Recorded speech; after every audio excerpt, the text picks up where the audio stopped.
Hello everyone, welcome to the Topper Academy. I am Manu Kumar and आज की class में हम बात करेंगे क्लास 8 के chapter number 5 square and square root की एक्सरसाइज 5.2 के बारे में। ओके, सो यहाँ पे हम एक्सरसाइज 5.2 के जितने भी कॉन्सेप्ट है, जितने भी क्वेश्चंस है, वो हम यहाँ पे डिस्कस करेंगे।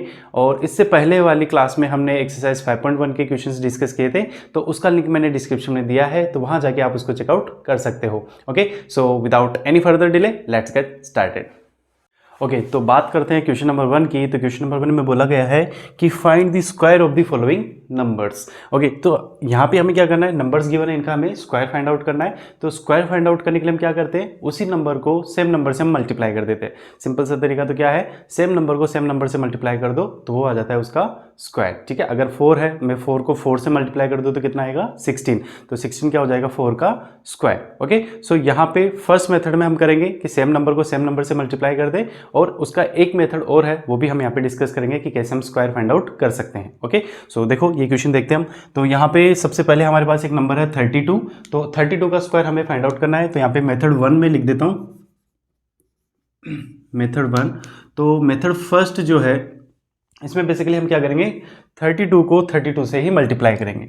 ओके, सो 32 को 32 से ही हम क्या कर देंगे, यहाँ पे मल्टीप्लाई कर देंगे। तो अगर मल्टीप्लाई करना है इसको, तो इसके लिए वैसे तो बेसिकली नॉर्मल सा है, इसको मल्टीप्लाई हर कोई कर सकता है, लेकिन अगर ट्रिक के थ्रू करना है इसको, तो उसके लिए मैंने एक वीडियो बनाई थी, तो उसका लिंक मैंने डिस्क्रिप्शन में दिया है, उसको चेक कर सकते हो और वहाँ जाके उस ट्रिक को सीख सकते हो कि कोई भी 2 डिजिट का नंबर होता है या 2 डिजिट के नंबर्स होते हैं, तो उनको हम जल्दी से 2 से 3 सेकंड में कैसे मल्टीप्लाई कर सकते हैं। ठीक है, तो देखो यहाँ पे हम क्या करेंगे, यहाँ पे 2 को 2 से मल्टीप्लाई करो, कितना आता है 4। ओके, अब हम नेक्स्ट स्टेप में क्या करते हैं, इनको क्रॉस मल्टीप्लाई। तो 3 को 2 से किया कितना 6, फिर इस 3 को इस 2 से किया कितना 6। तो 6 + 6 कितना हो जाता है 12। तो 12 का 2 यहाँ पे आएगा, और 1 जो होगा वो हमारे पास कैरी में चला जाएगा। अब हम क्या करेंगे, लास्ट स्टेप में 3 को 3 से मल्टीप्लाई करेंगे। तो 3 × 3 कितना 9, और 9 + 1 कितना हो जाएगा 10। ठीक है, तो 1024 क्या आ गया 32 का स्क्वायर। ये तो था मेथड 1। अब मेथड 2 की अगर हम बात करें, मेथड सेकंड की बात करते हैं। देखो, तो मेथड सेकंड में क्या करना है, हमें जो 32 या कोई भी नंबर हमें गिवन होता है, उसको हम किसी एल्जेब्रिक आइडेंटिटी की फॉर्म में रिप्रेजेंट करने की कोशिश करते हैं। तो देखो, जैसे 32 है, तो 32 को क्या मैं 30 + 2 लिख सकता हूँ। ठीक है, लिख सकते हैं 30 + 2 32 तो होता है। सो यहाँ पे 32 का स्क्वायर अगर मैं कर देता हूँ, तो इधर भी 30 + 2 का स्क्वायर मुझे करना होगा। ओके, तो यही तो है 32 का स्क्वायर। ओके, अब देखो यहाँ पे एक आइडेंटिटी हमने पढ़ी थी, a + b whole square = a² + 2ab + b²। Okay, ये वाली आइडेंटिटी जब भी हम एल्जेब्रा पढ़ते हैं तो ये ज़रूर वहाँ पे होती है। ओके, सो इसी आइडेंटिटी का यूज़ करेंगे हम 32 का स्क्वायर फाइंड आउट करने के लिए। सो देखो यहाँ पे 30 + 2 होल स्क्वायर = यहाँ पे क्या आ जाएगा 30 का स्क्वायर + 2 × 30 × 2 + 2²। ठीक है, यही आएगा, क्योंकि यहाँ पे a की जगह कितना है, जो यहाँ पे a है उसकी जगह क्या है 30, और जो यहाँ पे b है उसकी जगह क्या है 2। ओके, सो यहाँ पे जहाँ जहाँ a था वहाँ पे अपने 30 रखा है, जहाँ जहाँ b था वहाँ हमने 2 रखा है। ओके, सो अब इसको सोल्व करो। देखो 30 को सोल्व करो, 30 का स्क्वायर तो कितना हो जाएगा 900, प्लस इसको जब हम सोल्व करेंगे तो कितना आएगा 120, और इसको सोल्व करेंगे तो कितना आएगा 4।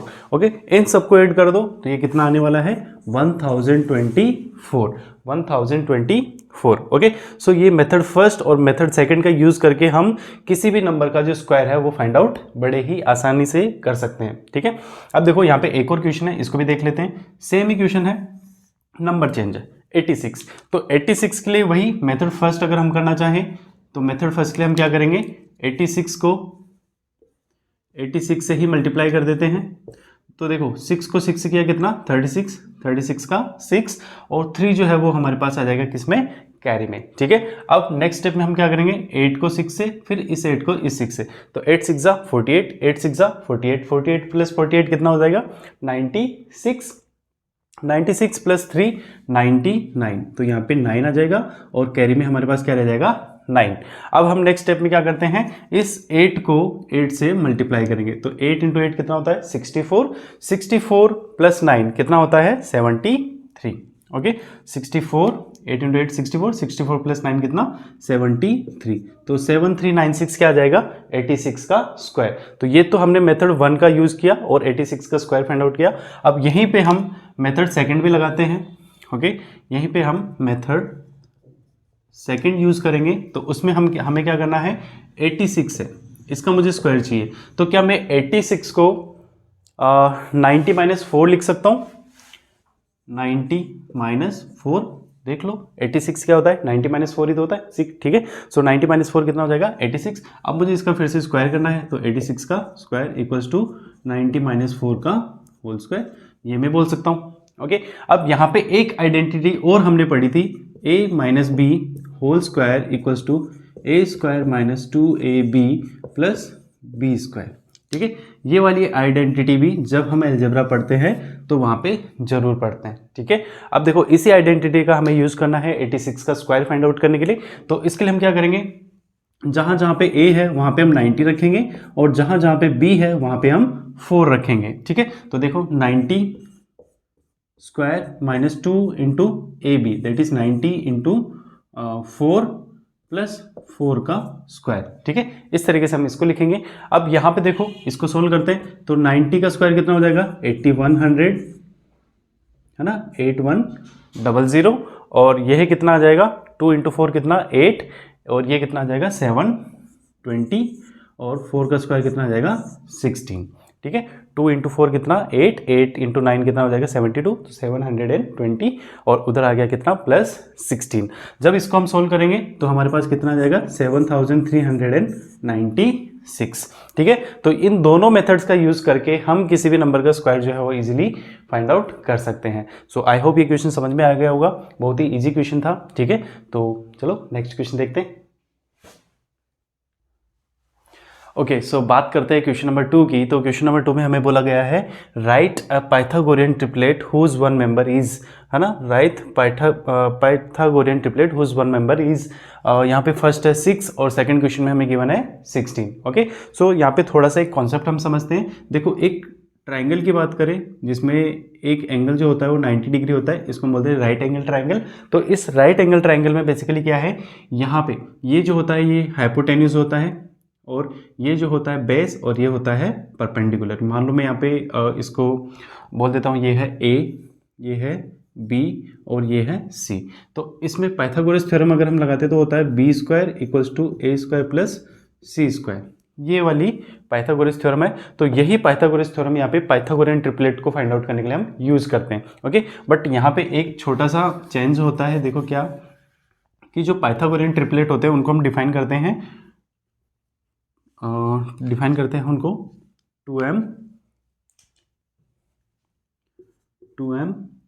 m स्क्वायर माइनस 1 और m स्क्वायर प्लस 1 से। ठीक है, ये पाइथागोरियन ट्रिपलेट होते हैं 3, मतलब 2m m स्क्वायर माइनस 1 और m स्क्वायर प्लस 1। ओके, तो इसी का यूज़ करके हम क्या करेंगे, जो एक मेंबर तो हमें गिवन है कि एक पाइथागोरियन ट्रिपलेट जो है वो 6 है, और रिमेनिंग पाइथागोरियन ट्रिपलेट जो है वो हमें यहाँ पे फाइंड आउट करने हैं। ओके, तो देखो इसी कॉन्सेप्ट को हम किस तरीके से यूज़ करेंगे यहाँ पे। तो फर्स्ट पाइथागोरियन ट्रिपलेट तो हमें गिवन है 6, तो 2m इक्वल्स टू कितना है 6, सो m इक्वल्स टू कितना आ जाएगा यहाँ पे 3। ओके, सो ये तो हमें गिवन है 2m equals to 6, so m equals to कितना आ गया यहाँ पे 3। नाउ m इक्वल्स टू 3 हो गया। Now the next Pythagorean triplet, next Pythagorean triplets are, एक तो हो जाएगा आपका m स्क्वायर प्लस 1 ले लो, तो m स्क्वायर दैट इज 3 का स्क्वायर प्लस 1, तो 3 का स्क्वायर कितना हो जाएगा 9 प्लस 1 कितना आ जाएगा 10। ओके, और नेक्स्ट क्या आ जाएगा m स्क्वायर माइनस 1,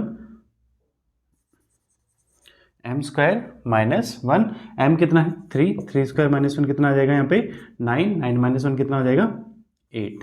ठीक है, सो यहाँ पे 3 पाइथागोरियन ट्रिपलेट्स आ गए हमारे पास। एक तो कितना था 6 था, है ना, 2m इक्वल्स टू 6, और एक क्या था m स्क्वायर माइनस 1, तो यहाँ से क्या आया हमारे पास ये 10, और एक कितना आया 8। ओके, सो हमारे पास पाइथागोरियन ट्रिपलेट्स कितने आ गए, देयरफॉर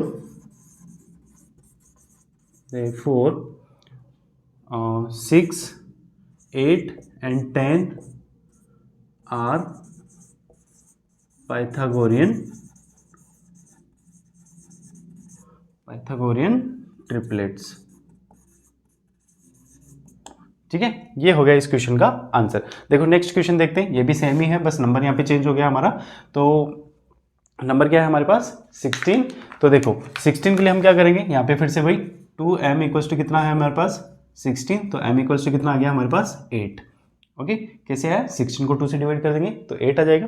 नाउ नेक्स्ट ट्रिपलेट अगर हम फाइंड आउट करेंगे तो क्या आएगा, m square plus 1 that is 8 square plus 1, तो ये कितना आता है 64, 64 प्लस 1 कितना 65। तो सेकंड ट्रिपलेट क्या आ गया हमारे पास 65। एक और ट्रिपलेट फाइंड आउट करते हैं, तो एंड m स्क्वायर माइनस 1, तो यहाँ पे क्या आ जाएगा 8 square minus 1, 64 minus 1 that is कितना आ जाएगा 63। तो हमारे पास ट्रिपलेट्स कितने आ गए 8, therefore 8, 63 and 65, 8, 63 and 65 are Pythagorean triplets. Okay, so इस तरीके से हम किसी भी नंबर के पाइथागोरियन ट्रिपलेट जो है वो इस तरीके से फाइंड आउट कर सकते हैं। बस हमें ध्यान रखना है कि 2m, m स्क्वायर प्लस 1 और m स्क्वायर माइनस 1 जो होते हैं ये पाइथागोरियन ट्रिपलेट्स को रिप्रेजेंट करते हैं। ठीक है, तो ये क्वेश्चन भी इजी था, आई होप ये समझ में आ गया होगा। ओके, सो आज के लिए बस इतना ही, मिलते हैं नेक्स्ट वीडियो में जिसमें हम और जो नेक्स्ट एक्सरसाइज है उनके क्वेश्चंस और कॉन्सेप्ट्स की बात करेंगे। तो तब तक के लिए मस्त रहो, खुश रहो and stay connected with top board academy. Thank you.